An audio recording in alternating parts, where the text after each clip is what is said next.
Welcome back to In My Element, the world's only podcast that happens from inside of an element. Today, we have a very special guest. Her name is Tony. I found her on TikTok. She's a young entrepreneur and a Miss America title holder. I want to learn more about that.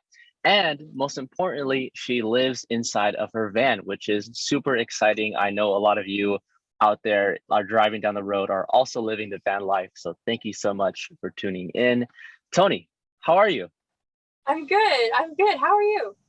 I'm doing awesome. You can't see it from here, and I always show off this view, but I'm actually at the beach. I'm looking at the ocean right now. I couldn't be better. That's so nice. I'm at a casino, so Hey, that's cool too. um, so the first question I wanted to open up with is, where did you grow up, and like how did that make the person you are today? yeah, I'm originally from Pennsylvania. But I would say the person I am today is probably developed from when I started in the Disney College program and I moved to Florida. And then I went to California in the Disney College program. So I started traveling that way. And when I went to California, I sat in my car, traveled all over, got to see Mount Rushmore, Zion, got to travel a bunch and, got started in kind of like car life, like living and sleeping in my car. And that's kind of how I knew I wanted to do this. So I would say, once I got out, that's what really developed who I am and, my love for travel and the things that I do now. So what is this Disney program? I'm not familiar with it. Yeah, it's called the Disney College Program. And basically, when you're in college, you can apply and you can go work in Disney and they have housing for you and they give you a job. So I worked at attractions. I've worked at Expedition Everest, Rock and Roller Coaster. It's just a really nice time to you get to go live in Disney for, for free. You get to go into Disney whenever you want. It was just really cool to be able to meet people who love Disney the way I do. Wow. And with that program, they kind of like sent you all across the country? So you can either do it in Florida or California. And so I did it in Florida for about 2 years. And then I was like, I kind of want to move to California. And so I did it out there as well. So that's what kind of started your journey into van life? Was this like, were you like sleeping in your car then or something? Is that what I heard? So when I went to California, I was like, I have to drive all the way across the country. If I just drive all the way to California, like that is, it'd be a crime to not go and see everything on the way. And so I left super early and I went to every spot I could think of. And I was living in my car at the time on my way out to California. I had the Disney housing when I got there, but all of that traveling, I only got a hotel the last few days when I ended up really sick. From not living in my car properly. There was definitely a way to do this properly and I was not doing it. What were your like favorite stops? I guess where you're coming from? Maine, New York, East Coast somewhere? I was coming from Pennsylvania when I drove to California. And so what were your like favorite stops along the way? I got to see Six in Chicago before it was on Broadway and I got to see the Cloud Gate and I loved that. I loved Zion National Park, Mount Rushmore, all of the big national parks. I didn't know much about national parks and how cool and how many like even smaller ones there are that are just like historic sites until I had gotten about halfway across the US. And I was like, oh my goodness, like this is amazing. And so I bought one of those like travel like stamp books and I went to everyone I could. And so that was kind of how I got started with my love for national parks. And so yeah, I went everywhere that I could pretty much. I've been to Vegas, see what else. I loved the Smoky Mountains, not the Smoky Mountains, what's the one in Colorado? Oh my goodness. Rocky Mountains. There you go. So yeah, I went like as many places as I could go on my way over. And when you were traveling through, where did you sleep mostly? Were you like staying in the park, like at campsites? Were you just kind of parking at Walmarts? Like, how'd you figure that out? Yeah, so I was in a Honda Accord, so I blended in pretty well, except for the fact that I had all of my belongings with me. So my front seat didn't even recline. Like I was sitting like this, sleeping in my car at night. Oh no.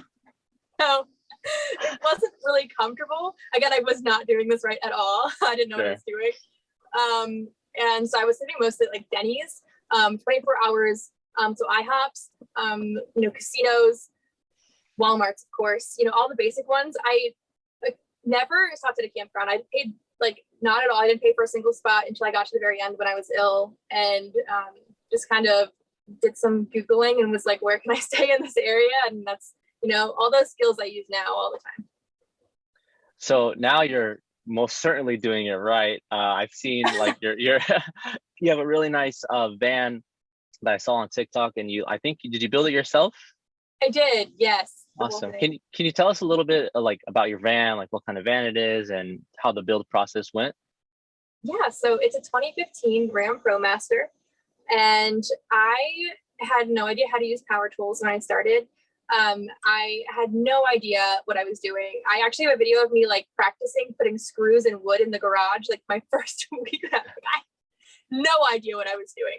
So putting a hole in the ceiling for a fan was definitely a little scary. But I watched YouTube videos. I mean, people put their entire builds on there. So I watched as many as I could, drank it all up, wrote all of the notes I could, learned everything, and went off of that. And it took me about a year and a half to do the whole build. I didn't build in winter because I was not built for that. And I learned a lot. Definitely ways I would change if I was to go back. Partially things that I spent more money on that I'm like, maybe I didn't need to do that, or if I could have known better. But overall, I'm really happy with her. I think the pride I have of like being like, yeah, like I built this with my own two hands, like starting out knowing nothing, it's kind of what makes it like me love my van so much more, is like, yeah, like this is like my little like cave, if that makes sense. Like I love it. No, and if you guys haven't seen it, make sure you go on TikTok and check out her videos because they're super informative. First of all, very good job with your content. Like truly, like you're really putting out awesome stuff. And I know it's going to be an awesome journey for you on that content creation. But anyway, check out her stuff on TikTok. It's super cool to see. The van's very nice. It's very beautiful. It has that like feminine touch, you know? Very pink. Very pink. It is definitely very pink. So like now you built a van. It took a year and a half. And then what was the next step? Did you travel? Did you kind of stay put? What was your... Yeah, so I moved to Vermont. I've always wanted to live in Vermont. And this rent in Vermont is insane. And I was like, this is my chance to be able to do that. And so I moved to Vermont. I worked at the Ben & Jerry's manufacturing, like the very first Ben & Jerry's factory.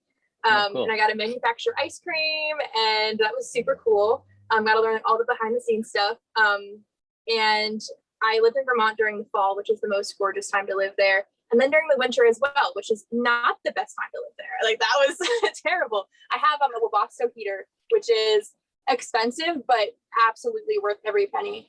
And so I lived there for a while. And then since then, I've just kind of been traveling around and not really sticking in one spot too long. I was in New York City for about 2 months. Getting to stay and be there was amazing. I mean, that's another dream spot I've always wanted to live, but rent prices make it kind of not realistic. So I've kind of just been traveling now. I'm looking for a job though for the fall to be able to stay up in the Northeast and be able to experience how beautiful it is up here again. And then I don't know after that. But that's the beautiful thing about van life is, you know, you can just pick up and go, and as long as you have a source of income, you know. Yeah, which is where my small business is so nice. It's like I can take time off, and if I want to be like, if I had more money, I just kind of promote more on my like Instagram for my small business, and then I'm like, all right, like I make a few sales and I make it work, which is so nice. Can you tell us a little bit more about that small business, and then maybe like if you're comfortable sharing like how much you make from that? Yeah, sure. So it's called 6 Cents Defense, and I sell safety keychains, and I sold them internationally. It's been really great to be able to talk to women about their experiences. I was sexually assaulted when I lived in Florida at my own apartment building. So something that people are like, oh, you live in a van that's so unsafe. I'm like, I lived in an apartment building, and like 10 feet from there, I was attacked. So really anywhere is, it's possible anywhere. And so that's kind of why I feel a little safer than some people when I talk about living in a van. So I took that opportunity to like learn from that and say, I want to learn about safety, self-defense. So I have a published book about safety that's like for free in my bio on Instagram. I talk about safety, but I also sell these safety keychains. So pepper spray, safety alarms that you just pull the alarm because, for example, my van keys do not have an alarm on them. Like there is no alarm on my van keys at all. So I was like, I can't like just take my keys and press an alarm if something happens. So having that safety alarm is so nice. And a Cubiton as well, which can break windows or can use it on like people's pressure points if they attack you. So I sell those different devices, and I talk about safety to people and teach them all these different things. And that's kind of my business. I would say how much I make is directly correlated to how much work I put in. So if I haven't posted in a while, I'm not going to get anything. If I'm going crazy, I will say, so about every sale, every t-shirt, I make about $30 back, like total. So that's not talking about how much I spent. I think I maybe pay like $10 for all of it. So maybe I make $20. But at this point, I have so much inventory that when I sell something, I'm like, oh, I've made that $30. Is how I think of it. I've sold 2 this week without posting anything, which is nice. Mostly because I had a viral video on my Instagram, of my personal Instagram. People are going over and seeing, my business page. But I would say, like, normally, like, I would say maybe I'd sell 15 a month if I'm not really trying. Back when I was posting like daily on that page, I would sell maybe triple that. But it's just, it's a lot of work to have a business and be traveling. And also I usually have like a full-time or part-time job. So it's a lot to keep up with. Yeah, I can only imagine. So you keep the inventory with you. So I imagine it's just like very small things, right? Yes. So it's pepper spray, Cubitons, the alarms, and then like I make the keychains myself. And so I have my Cricut machine, but I have like a small little Cricut Joy that like cuts out different things to customize it. Like the leather, the iron-on. But if it's in about like 2 or 3 containers in my trunk, which I'm one person living in a van, so like this is a 159 wheelbase. Like I have a good amount of space in here, so yeah. It's not too much space, not too much weight, but it's really nice because I can bring it everywhere with me. It's like talking to someone from my business. I'm like, oh, I can make one for you right now, and it's nice to have it everywhere I go. What's like a common myth about like e-commerce? Because I feel like people who do like there's always like these drop shipping courses on like YouTube that people get marketed to, and like they're like, oh yeah, if you do this, you find a product and you put it on Amazon, you're gonna make millions, Yeah. So like what's like a common myth about e-commerce? I don't know. I think mine's a little bit different because I do so much education with it as well. And so I'm not just providing like, oh, this is what I sell. Like I'm also talking about like, oh, here's some safety tips and whatnot. So I feel like to me, like it's a whole arch besides just like a business. But also like I have to make everything every time, which is not ideal. So I've looked into drop shipping, of course, and like things that would be automatic, which would be so nice. But I would say, that's a large startup, like to start all of that. The taxes, the business, all the registration and all that, government side. It's a lot, but also getting started on social media. Like social media is such a big part of being successful in almost anything in 2022. Like if you have a big social media following, like I feel like you can do almost anything these days. Like I feel like that's, you want to write a book, you've got a following for it. You want to start a business, you've got a following for it. Like, and I feel like you really have to understand social media. I feel like maybe is the myth that you're not just starting a business, you're becoming a social media content creator. Otherwise that business isn't going to go as far as it could. Yeah, because there's no marketing behind it. And even if you have the best product in the world, if no one sees it, no one's going to buy it. Yeah, I feel like before, maybe like 10 years ago, you could have a website and like Google might drive it to it, but I feel like that's not doing much anymore. Yeah, that's so true. So how did you like learn social media? Are you just natural at it? I mean, like a lot of trial and error for sure. I would say I've had a lot of trial and error in it this week. So I started posting van life videos maybe only 2 weeks ago. Like I posted like maybe 5 times during my van build. Because I was like just really loving my van build and I wanted to do it for me and I didn't want to get caught up in like filming, like I didn't want to kind of like jumble all of that. But in the last week and a half, so I had social media for obviously for my business and for being a Miss America title holder, but for van life in particular, I have learned how important safety is when talking about this because literally yesterday morning, I had a guy harass me to the point of which he found my parents' address and was like threatening me. Like, jeez, man. Yeah. So I've learned a few things. So in the last literally like 24 hours, I've gone online, removed my address from sites that are allowed to like legally have it because it's just public data. Changed my name on social media so it's not like my full individual name that's like so easy to find. And like looked more into how am I presenting myself in a way that because I live in a van, like how am I being safe, but also keeping my family safe. Because I mean, obviously I was like, I don't live there, dude. Like, I live in a van. And he was like, but your family does. And I was like, oh my goodness. People are crazy. And so I've learned a lot about social media. I literally had like 2 viral videos, and I've gotten to the point where I was like, I don't know that this is not maybe possibly like for me. Like, if people are going to harass me in this way, like, why? It can be really scary, I think. It's something that it's been talked about enough. Yeah, I mean, you have to be careful. Like, you can't post something the same day, like where you're at, because some weirdo is gonna come and like go there and look for you, you know? Mm-hmm. Wow, yeah. that's so sketchy. Yeah. He like, the things he said to me, I screenshotted all of it. He was like, I actually, like, I won't even say what he said. It was so vile. It was disgusting. Like, he was like, I hope you die. And then he described how he hopes I die.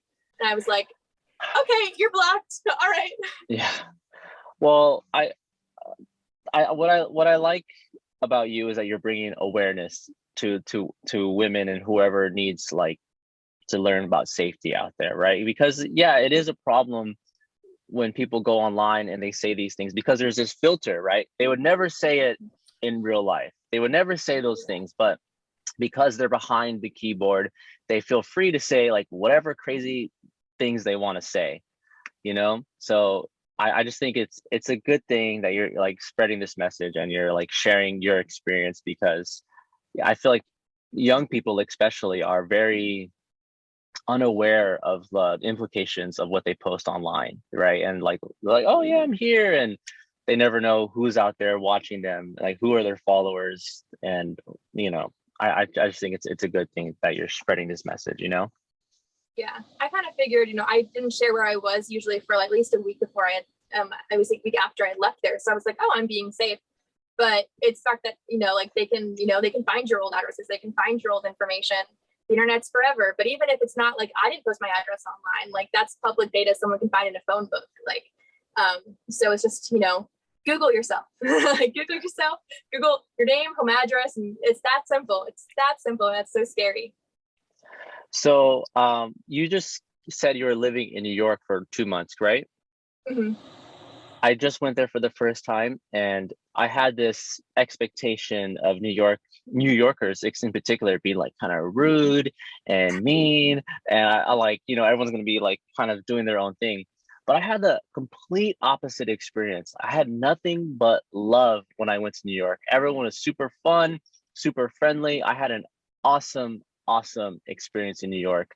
So I want to know maybe what it was like when you were living in New York. What did you do? What did you see? Did you have friends? Where did you stay in the van? Like, I don't know where you would stay in New York. Like, that's crazy.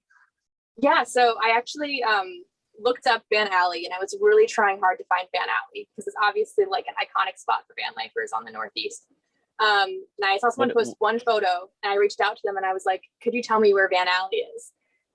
And they were like, yes, you can't post it online. You can't, like, it's top secret. Like, don't ruin the spot for everyone else. But here it is. And it's an incredible spot. I mean, the views were gorgeous. I loved it. So I felt safe leaving my car there, which is a huge deal. Yeah. So that's where I stayed. I think for me, a misconception about New York was everyone was like, it's so expensive. And so I thought everything I was going to do, but like I had a stove in my car and I had brought groceries. So food wise, I didn't have to buy food. A weekly pass of the subway is $30. So I didn't drive anywhere. I stayed in my spot. And I went to so many free events. I went to 2 free concerts. I was first row for DNCE and I was second row for the Black Eyed Peas. And I was like, I didn't pay a single penny for this. I just got up early and waited in line. Like, so there were so many free events. Like I went kayaking for free on the Hudson, which was gorgeous. It's just like, awesome. You just gotta look for the free stuff. So that's kind of that was how my week went. I looked for all the free stuff. I went to one Broadway show. I went to see Beetlejuice. That was incredible. So I paid $60 for that because I waited in the half price line. The trick is to be okay with waiting in lines, I think. I see. So you got to be time rich if you're going to New York, not money rich. Yeah. So if you don't mind sharing, of course you don't have to, but living in a van, it's the experience as far as like dating and like your love life. What is that like, and how's your experience been being in the van and your love life?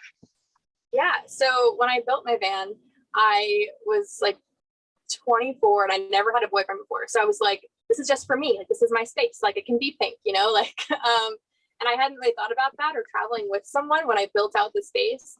But then in my last few months of building the van, I got a job at Martin Guitar, manufacturing guitars, because I was like, I want to have a cool job where I can just kind of build up money so that when I'm done, I can go and I can travel and have some time, and be like built up with money again. And I met this amazing guy, and we've been dating for like a year and a half now. And I'm like, I did not plan this space for that. Like, there is not space for like any of his stuff in here. So he still works at Martin Guitar for right now, but we're trying to figure out how to make that work. That's kind of part of why I stay on the Northeast side, because even though when I lived in Vermont, we could meet halfway and we could kind of make that work. But obviously traveling when the other person can't travel is very difficult. But we make it work. It was not expected at all whatsoever. So unplanned. I could see how it'd be really difficult if people to, you know, be in relationships, even if it was like I was still near, you know, that area of Pennsylvania. But it weirdly kind of worked out for me. Also, I wish I would have thought about that when I built the van, because it's not built for two people. So pro tip, if you're out there and you're thinking about building your van and you're single, just know that there's a chance that might change in the future. Yeah, So, it was not my mind. So there's not storage for that at all whatsoever. But we'll figure it out when we get there. so you guys, have you done like traveling in your van together? Have you done anything like that? Yeah. So we went to Acadia National Park about a month ago. Awesome. And that was a really great spot. I mean, first off, the Walmart up there was like a palace. Like, it was gorgeous. And like, there were so many camper vans there, and I just loved that vibe. Like, usually like in Vermont, like there's not really camper vans. So getting to be around people who do, you know, what we do, and getting to meet people like that was really awesome. But also Acadia is gorgeous national park, our only one in the Northeast. So it was nice to be able to get back to a national park. I haven't done too much traveling in my van in the Northeast, and I definitely want to do that, you know, because I just see like the fall like leaves. I'm like, oh my God, that looks so incredible, and I hope one day I get to experience that. Yep. The apple cider, the Halloween vibes up here. Oh, I mean, yeah. Salem and Halloween. It's a little bit chaotic, but it's so gorgeous. Halloween's my favorite holiday, 100%. Me too. So what is Miss America title? What does that mean, and how do you do that, and what is that about? Yeah, so part of the reason that I stayed in Vermont for so long was because I was working to maintain residency so I could compete in a state in Miss America. So I was Miss Green Mountains, and I competed for Miss Vermont last April. And so basically what you do is you compete in talent, interview, evening gown, and on-stage speech. And a large part of that also is having a social impact initiative and talking to people about an issue that's close to you. And for me, that was safety, that was self-defense. And that's kind of what pushed me in so many ways to do all the things that I did with my small business, to expand it from just selling to educating and talking about some of the issues, and sending information out to schools and talking about, you know, how can we keep our kids safe and educate them at a young age without scaring them. And so it really helped me figure out how I could make my business not just money wise, but, you know, actually educating and, you know, taking it to the next level, which was really awesome. So I did all those different things. I have this video where I'm getting ready for Miss Vermont orientation in my van, and it's very different from what I'm sure everyone else is doing on their Miss America orientation days. Like, I'm at Walmart, like curling my hair, turning the fan on to like let the hair spray out. Like, it's definitely, there's two different vibes. There are two different vibes completely. I know, like, I don't know anyone else who does pageants who has, let alone like has the idea of like living in a car. It's not usually the vibes, but I love it. I love both things. I think Miss America has really changed over the last few years to be about like women empowerment, providing college education opportunities. My friend just won Miss Philadelphia, where she won a full ride to college and like completely paid for. So it's a really great opportunity for me to be able to go back and work on some of those college debt and like loans so that I can travel more and have that freedom. Though I will say Biden just fixed that problem, so now all my college loans are gone. Wow, so really, all your student loans are gone? Yeah, I only went to college for 2 years. Oh my God. Well, I'm very happy for you. You're the first person I've met who's been like impacted by that. That's incredible. Good for you. Yeah, it makes traveling, it's like an ease off your shoulders when you I'm sure. Yeah. Wow. Well, that's what I really like, the duality of what you're doing, right? It's like van life, it has this perception of being like these dirty, like hippie sort of things. But here you are getting ready for like Miss America, which is the polar opposite. And I just thought it was really cool to see that. And I not to go too deep about what I do, but I dance Argentine tango, right? And when you go dance Argentine tango, you like get dressed up, you put a suit on, you do your hair, and it's a part of me which I don't share often on social media, but it's cool that there is that duality of like the hippie life, but also I can get dressed up and do my thing, you know? Yes, I know completely what you mean. That's part of why I painted my van pink. I was like, I want to be able to be both things. I don't want to feel like I'm, like one or the other. And I feel like part of something that I realized when I was making my van is like, if you make it lighter colors and you make it like, you're going to be in here all the time, make it darker colors, it's kind of depressing. And I was like, I want to be able to have all of those, the brightness and the, it's okay to be, like girly and like van life and like traveling. Like those are not, they don't have to be opposite things. I think the more that we show them on social media, the more we're able to make them not so like, oh my goodness, Yeah, I do. And I don't see many people doing it. I see a lot of vans that are like cute. No, I guess I do see some vans that are very like Pinteresty, that's the best way I can describe it. But I also see a lot of like utilitarian vans where it's like, this is so I can put my mountain bike in and it doesn't get dirty. And I really enjoy those vans. I kind of want to flip it here, and I want to know if you have any questions for me. Oh my goodness. What is like your biggest van life tip? Like if people don't say that often that like could possibly like help me on like my journey? You got to have a gym membership. I know it's like, it's repeated over and over and over again, but Planet Fitness, 24-hour fitness, you got to have somewhere to poop in the middle of the night. Like if I mean, if it happens in the middle of the night, like it's a terrible experience. You're gonna like find a bush or something, But if you have a gym membership and you're parked somewhere close by, you can drive there and do your business and have a place to shower, have a place to stay fit. And then my second biggest tip would be to not stress so much about the vehicle that you do it in. Because if your goal is to simply have an adventure, I mean, you can get whatever SUV and be totally fine and explore and do all the things that you want to do. You don't have to get hung up on the Sprinter van or the Promaster, which is awesome. But there are also cons with it being like not fuel efficient and things like that. So those are my two top tips.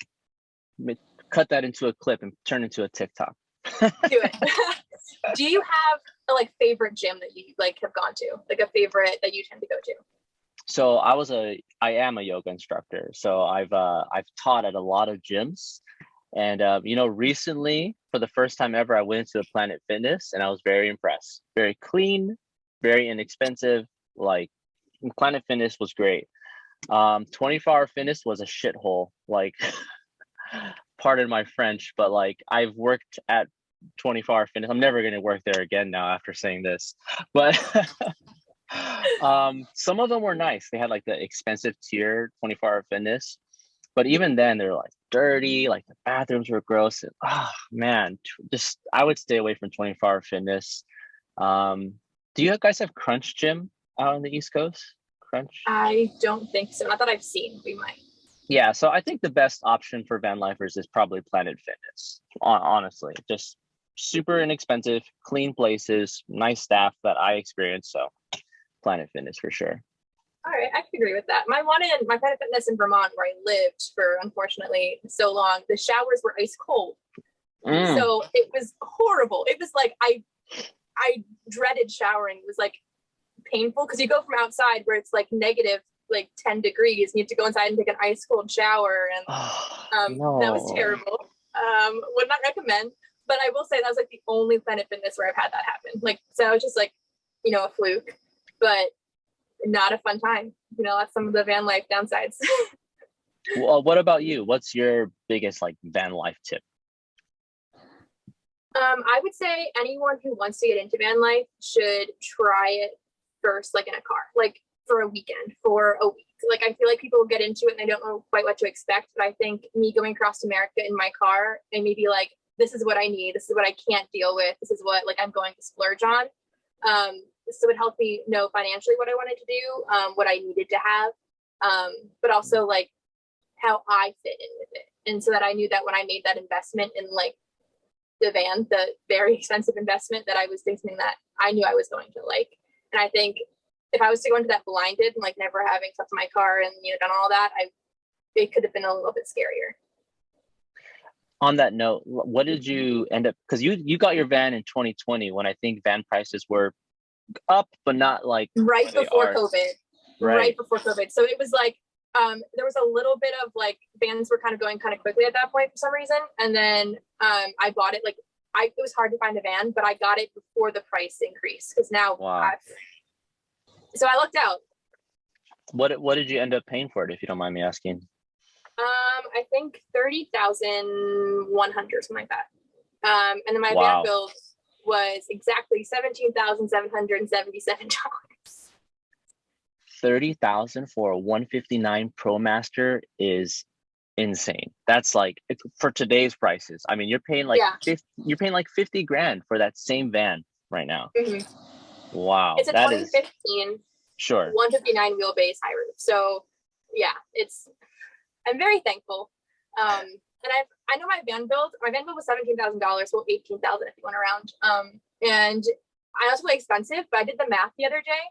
And if I had been paying the rent prices that I've been paying when I lived in Florida and Orlando, Florida and California, which was like $900 a month, I would have at this point already saved $5,000 or $6,000. So it's like, you save money even though you're spending a lot to get started.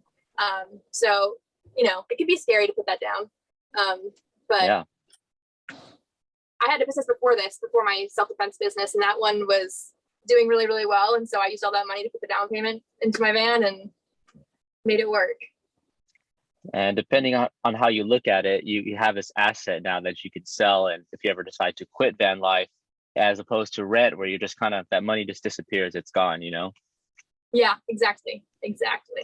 I think there's somebody with a van right behind me. Look at that. Oh my goodness. Yeah, it's like, well, I am at the beach and everyone comes up here with their vans, you know? That is fair. It's a little bit different. I've lived in Vermont, and it's like whenever I see a camper, I'm like, oh my gosh, like I get so excited. I'm like you can't go up and knock on them. That's like against the rules. But it's very exciting.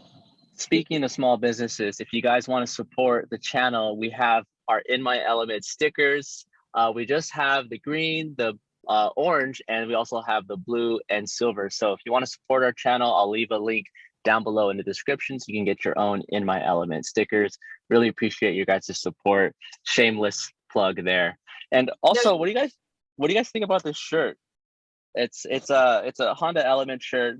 A lot of my people who watch this channel are Honda Element like owners and dwellers and stuff. Yeah. But this is made by a friend of mine, and I've been thinking about like kind of collaborating with him, and maybe like we can push some merch together. So I want to know what you guys think about this shirt. Let me know down in the comments below, and then maybe we'll start selling them together. Love that. That's awesome. All right, we can cut the commercial now. No, it's good. I love it. It's awesome. Have you thought about making a YouTube channel? I have. I think what I really like about making Instagram content is that it's like I make a lot of really like informative ones. Like I try to do like things that would have helped me when I started. And so I think YouTube's a better format for that. But in the last week and a half, I've definitely had some interesting viewpoints on social media, and, trying to figure out my relationship with it, because of, obviously the scare that happened and some other weird things that have happened. So I've thought about it, and I think it could be really beneficial to be able to help people make those kind of videos, but also, having a pink van, being a pageant title holder in a van, I like, having those kind of, weird stereotypes, putting them together, and I like to represent that. But I've thought about it, but not yet.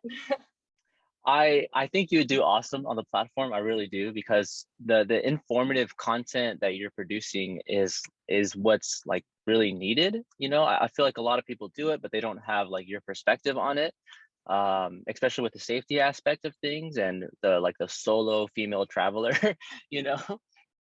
And I also think that the fact that you self-converted your van is like very appealing to people who are out there who are thinking about doing van life. So I really hope one day you do make a YouTube channel. Thank you. And of course, if you never need like any tips or tricks, let me know. I can help you out for sure. Thank you. I really appreciate that.